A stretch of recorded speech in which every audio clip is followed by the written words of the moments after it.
निबंध लेखनाचा प्रश्न मला येत नाही.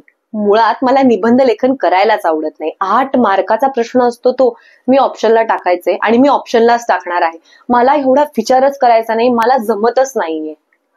असाच विचार करणाऱ्यांसाठी हा आजचा व्हिडिओ आहे. आजच्या व्हिडिओमध्ये आपण निबंध लेखनामधील प्रसंग लेखन कसं करायचं हे इन डिटेल समजावून घेणार आहोत. प्रसंग लेखन करताना कोणते मुद्दे लक्षात ठेवायचे, टाइम मॅनेजमेंट कसं करायचं आणि सर्वात महत्वाची गोष्ट, प्रसंग लेखन म्हणजे असतं तरी काय आणि प्रसंग लेखन का करायचं असतं, हे सगळं आपण एक्झाम्पल थ्रू अगदी अगदी अगदी सोप्या शब्दात समजावून घेणार आहोत. हा व्हिडिओ तुम्ही शेवटपर्यंत पाहिल्यानंतर निबंध लेखन आणि प्रसंग लेखनामध्ये 8 मार्क सुट्टीसारखी मिळणार आहे. तर नक्की हा व्हिडिओ शेवटपर्यंत पहा आणि तुम्ही जर माझ्या चॅनलवरती नवीन असाल तर लगेच जा, चॅनलला सबस्क्राईब करा, व्हिडिओला लाईक करा आणि कमेंट बॉक्समध्ये मला नक्की सांगा कोणत्या प्रकारचे व्हिडिओ तुम्हाला बोर्ड एक्झामिनेशन साठी पाहायला आवडतील. तर चला व्हिडिओ एन्जॉय करूया. तर आज आपण पाहणार आहोत प्रसंग लेखन मराठीमध्ये 8वी 9वी किंवा 10वीच्या परीक्षेमध्ये जे विचारलं जातं तुमच्या मराठीच्या उपयोजित लेखनामध्ये, ते कसं करायचं आणि प्रसंग लेखन म्हणजे काय असते. तर सर्वात मोठा आणि महत्वाचा मुद्दा की प्रसंग लेखन म्हणजे काय. तर आपल्यासोबत घडलेल्या, आपण अनुभवलेल्या किंवा आपण पाहिलेल्या वस्तूंचे, व्यक्तींचे, घटनांचे हुबेहूब वर्णन इतरांना सांगणे किंवा लिहिणे याचा प्रसंग लेखनामध्ये समावेश असतो. आता तुम्हाला हे डेफिनेशन खूप अवघड वाटत असेल, काय हे मला समजत नाहीये. येस, आपण अगदी सोप्या शब्दांमध्ये समजून घेऊयात. म्हणजे तुम्ही एखाद्या सहलीला गेलेले आहात, तुम्ही एखाद्या ठिकाणी गेलेले आहात, तुम्ही एखाद्या संग्रहालयाला, ऑडिटोरियमला, म्युझियमला कुठे व्हिजिट केलेले आहे. तिथे गेल्यानंतर तुम्ही जेव्हा घरी येता किंवा तुम्ही तुमच्या मित्राला तिथे काय झालं हे अगदी डिटेलमध्ये सांगता, राईट. त्यालाच म्हणतात प्रसंग लेखन. फक्त तुम्हाला इथे सांगायचं नाहीये, तुम्हाला तिथे जे काही घडलं आहे ते लिहून काढायचं आहे. एखाद्या ठिकाणी तुम्ही जेव्हा जाता तेव्हा तुम्हाला कोणते अनुभव येतात, तिथे तुम्ही कोणत्या व्यक्तींना भेटता, काय काय पाहता, हे तुम्हाला प्रसंगातून एखाद्या समोरच्या व्यक्तीला सांगायचं आहे किंवा बोर्डाच्या परीक्षेमध्ये तुम्हाला त्या प्रसंगाचं लेखन करायचं आहे. आता तुम्ही म्हणताल हे का समजून घ्यायचं, तर हे समजून घेणं खूप गरजेचं आहे. कारण हे तुम्हाला जेव्हा समजेल तेव्हाच तुम्हाला प्रसंग लेखन काय म्हणजे समजणार आहे आणि तुम्ही हा प्रश्न अगदी इझिली सॉल्व्ह करू शकता. तर आता पाहूयात आपण प्रसंग लेखन मध्ये कोणते मुद्दे लक्षात ठेवायचे. सिंपल आहे. प्रसंग लेखन हे तुमच्या स्वतःच्या विचाराने आणि स्वतःच्या शैलीत लिहिलेले असावे. आता तुम्ही एखाद्या ठिकाणी जाऊन आलेले आहात आणि तुम्हाला तुमच्या मित्राला, मैत्रिणीला किंवा आई वडिलांना तो प्रसंग सांगायचा आहे, तर तुम्ही तुमच्या विचार मांडणार, तेव्हा तुमच्या शैलीत लिहिणार. तसंच एक्झामिनेशन मध्ये सुद्धा तुम्हाला तुमचे विचार मांडायचे आहेत, तुम्हाला तुमच्या शैलीत ते लिहायचं आहे. कसं लिहायचं, काही टेन्शन घेऊ नका. एक खूप छान एक्झाम्पल मी तुम्हाला समजावून सांगणार आहे आणि त्या एक्झाम्पल मधून तुम्हाला इन डिटेल आयडिया येईल की प्रसंग लेखन कसं करायचं. त्यासाठी हा व्हिडिओ शेवटपर्यंत पाहत राहा. प्रसंग लेखनाची रचना मुद्देसूद असली पाहिजे. येस, हे खूप महत्वाचं आहे. काय बरीच मुलं किंवा बरीच विद्यार्थी असे करतात की प्रसंग सुरुवात झालेला आहे, मध्येच तुम्ही शेवट आणताय, मध्येच तुम्ही सुरुवात करताय. असं काही नाही. जसा प्रसंग घडला तसे मुद्दे तुम्हाला मांडायचे आहे. प्रसंग लेखन सुरुवात आकर्षक असली पाहिजे. हे खूप महत्वाचं आहे. बऱ्याच मुलांना किंवा बऱ्याच विद्यार्थ्यांना प्रश्न पडतो की मला पैकीच्या पैकी मार्क का पडत नाहीत. तर हा एक मुद्दा आहे की प्रसंग लेखन करताना त्याची तुम्ही जी सुरुवात आहे, म्हणजे सुरुवातीची जी एक ओळ आहे ती तुम्ही इतकी अट्रॅक्टिव्ह करते. ती तुम्ही एखादा स्लोगन वापरू शकता, एखादी कवितेची ओळ वापरू शकता, एखादा प्रश्न विचारू शकता, एखादं उत्तर देऊ शकता. खूप सिंपल पद्धतीने, परंतु त्याची सुरुवात तुम्ही आकर्षक लिहिली पाहिजे. लक्षात ठेवा, जो प्रसंग तुम्हाला दिलेला आहे, जो क्वेश्चन दिलेला आहे, त्याला अनुसरूनच तुम्ही सुरुवात केली पाहिजे. भाषा ही विषयाला शोभेल अशी असली पाहिजे. समाजातील संदर्भ, मोठ्या व्यक्तींचे विचार, चालू घडामोडींमध्ये समर्पक उल्लेख त्यात आलेला असावा. भाषा ही विषयाला शोभेल अशी असली पाहिजे ऑब्व्हियसली. कारण एखादा प्रसंगाचं लेखन तुम्ही करता आहात आणि तुम्ही खूप कॅज्युअल, म्हणजे अशी एकदम चाइल्डिश लँग्वेज वापरली तर ते चालणार नाही. विषयाला शोभेल अशी समर्पक भाषा असली पाहिजे. काही चांगले विचार, नवीन घडामोडींवरचा उल्लेख त्यात असला पाहिजे. प्रसंग लेखन करताना भाषा सुंदर, अर्थपूर्ण, रचनात्मक, म्हणी आणि वाक्प्रचार यांचा वापर करून स्पष्टपणे अर्थ व्यक्त करणारी असावी. येस, भाषा सुंदर असली पाहिजे, अर्थपूर्ण. उगाचच पहिलं सेंटेन्स कुठेतरी भलतच जात आहे, दुसरं सेंटेन्स कुठेतरी विचित्रच लिहिलेलं आहे असं नाही. रचनात्मक म्हणजे रचना जी घटना जशी घडलेली आहे तशी असली पाहिजे. त्याच्यामध्ये तुम्ही म्हणी वाक्प्रचाराचा वापर करू शकता. मेक शुअर दॅट की तुम्हाला ती म्हण कोठे वापरायची आहे, वाक्प्रचार अचूक वापरायचा आहे, प्रसंग वेगळाच आहे आणि तुम्ही म्हणी वाक्प्रचार वेगळाच वापरताय. 1000% तुमचे मार्क जाणार आहे. आणि जी घटना तुम्ही मांडत आहात ती तुम्ही स्पष्टपणे मांडली पाहिजे. आता आपण बघणार आहोत याचं मार्क्स डिस्ट्रीब्युशन काय आहे. अगदी सोपे आहेत. 8 मार्क्स तुम्हाला या प्रश्नासाठी अलोकेटेड असतात आणि बरीच मुलं किंवा बरेच विद्यार्थी हा प्रश्न सोडून देतात कारण 8 मार्क आहेत, कसे मिळणार, असे मिळणार. पहिल्यांदा तुम्ही तुमच्या जो काही विषय आहे प्रसंग लेखनाचा त्याचा हेडिंग लिहायचा आहे, त्याला तुम्हाला मिळणार आहे अर्धा मार्क. स्लोगन, कोट आणि स्टार्टिंग लाईन त्याला मिळणार आहे अर्धा मार्क. जसं की मी तुम्हाला म्हणाले की जेव्हा जो विषय तुम्हाला दिलेला आहे त्या विषयासाठी एक अनुसरून अशी स्टार्टिंग लाईन, एखादा कोट, एखादी कवितेची ओळ अशा प्रकारे तुम्ही जर स्टार्टिंग लाईन केली तर तुम्हाला मिळणार आहे हाफ मार्क. त्यानंतर हा 3 पॅराग्राफ मध्ये डिवाइड करायचा आहे आपल्याला. पॅराग्राफ नंबर 1, पॅराग्राफ नंबर 2 आणि पॅराग्राफ नंबर 3. पहिला जो तुम्ही पॅराग्राफ लिहिणार आहात म्हणजे परिच्छेद लिहिणार आहात त्याला तुम्हाला मिळणार आहे 1.5 मार्क. दुसरा जो परिच्छेद आहे त्याला मिळणार आहे 1.5 मार्क आणि तिसरा जो परिच्छेद आहे त्याला मिळणार आहे 1.5 मार्क. कोणत्या परिच्छेदात काय लिहायचं एक्झाम्पल मधून समजून घेणारच आहोत. कन्क्ल्युजनला आहे, कन्क्ल्युजनला तुमचा आहे अर्धा मार्क, म्हणजे ज्याचा तुम्ही समारोप करता, कोणता प्रसंग घडलाय, काय घडलाय ह्याचा पूर्ण समारोप जेव्हा तुम्ही करता, कन्क्ल्युजन जेव्हा लिहिता तेव्हा तुम्हाला मिळणार आहे अर्धा मार्क.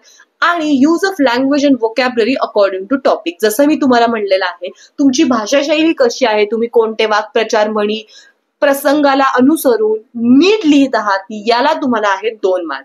हे लक्षात ठेवा, हे 8 पैकी 8 मार्क मिळवणं अगदी सोपं आहे जर तुम्ही हा प्रश्न मुद्द्याला अनुसरून लिहित आहात तर बघूयात बोर्डाच्या परीक्षेमध्ये हा प्रश्न तुम्हाला कशा प्रकारे विचारला जातो आणि ह्याचं उत्तर कसं लिहायचं आहे. तर उपयोजित लेखनमध्ये लेखन कौशल्यामध्ये हा प्रश्न तुम्हाला विचारला जातो. खालील प्रश्न लेखन प्रकारांपैकी कोणती एक कृती सोडवा. त्यातला पहिला असतो प्रसंग लेखन. प्रसंग लेखन तसं सोपं असतं कारण जी घटना घडलेली आहे, जी तुम्ही अनुभवलेली आहे ती लिहायची असते. प्रश्न बघूयात. खालील मुद्द्यांच्या आधारे पावसाळ्यातील एक दिवसाचा तुम्ही घेतलेला अनुभव तुमच्या शब्दात लिहा. 8 मार्काचा प्रश्न आहे. इथे तुम्हाला मुद्दे सुद्धा दिलेले आहेत. त्या मुद्द्यांना अनुसरून त्या मुद्द्यांचा वापर तुम्ही तुमच्या उत्तरामध्ये करू शकता. बघा इथे पावसाळ्यातील एक दिवस दिलेला आहे आपल्याला, त्याच्यामधलं आनंददायी वातावरण, अविस्मरणीय दिवस आणि निसर्ग दृश्य. आता या मुद्द्यांना अनुसरून आपल्याला प्रसंग लेखन कसं करायचं आहे याचं सोल्युशन आता आपण पाहणार आहोत. तर चला स्टार्ट करूया सोल्युशनचा व्हिडिओ. आता आपण पाहणार आहोत प्रसंग लेखनाचं एक खूप सुंदर उदाहरण, ज्या उदाहरणातून तुम्हाला बोर्डाच्या परीक्षेमध्ये अत्यंत हेल्प होणार आहे. त्याचप्रमाणे बोर्ड एक्झामिनेशन मध्ये प्रसंग लेखन कसं करायचं हे सुद्धा समजावून घेणार आहोत. तर सगळ्यात महत्वाचा मुद्दा इथे तुम्हाला पहिल्यांदा दिसत आहे, जसे मी लिहिलेला आहे पावसाळ्यातील एक दिवस. हा माझ्या प्रसंग लेखनाचा एक हेडिंगचा पॉइंट आहे किंवा हेडिंग आहे असंही म्हणू शकता तुम्ही. आता मी हा वेगळ्या पेनाने लिहिलेला आहे, परंतु बोर्डाच्या परीक्षेमध्ये तुम्हाला कोणताही पेन वेगळा वापरायचा नसून तुमच्या फक्त अंडरस्टँडिंगसाठी मी हा वेगळ्या पेनाने लिहिलेला आहे.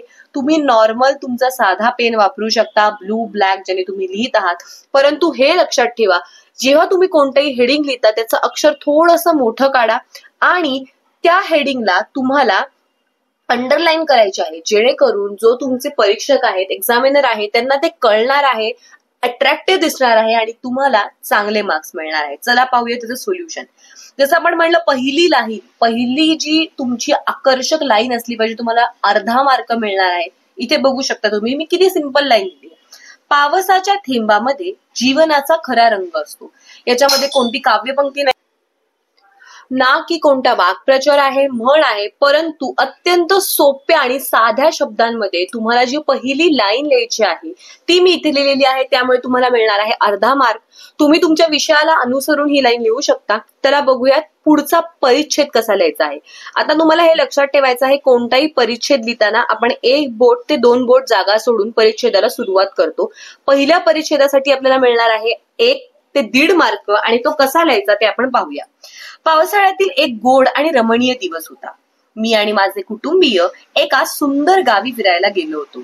आकाश गडगडाटाने भरलेले होते आणि पावसाचे हलके थेंब शांततेत पडत होते. इथे बघू शकता तुम्ही पावसाचं सर्व वर्णन मी केलेलं आहे. पावसाळ्यातील कोणता गोड आणि रमणीय दिवस होता, मी आणि माझे कुटुंबीय कसे फिरायला गेलो होतो, वाऱ्याचा हलका झोत हवेत फिरत होता. आणि प्रत्येक कणामध्ये पावसाचा गोड गंध भरलेला होता. वातावरण खूपच ताजं आणि आल्हाददायक होतं.